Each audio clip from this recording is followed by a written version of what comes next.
सज्जन, आज के इस कार्यक्रम में मैं आप सभी का स्वागत करती हूँ।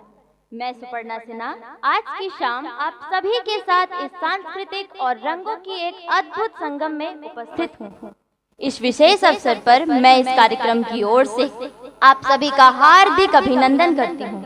आप सभी का यहाँ आना हमारे लिए गर्व और गौरव की बात है। कागज पर लफ्ज बिखरे हैं आज खास आपके लिए। स्वागत है दिल से आप सभी का इस एहसास भरे मंच पर। तो अब मैं ज्योति कला संगम महाविद्यालय की छात्राओं को अपने अतिथि गण के स्वागत के लिए स्वागत गान की प्रस्तुति देने हेतु मंच पर आमंत्रित।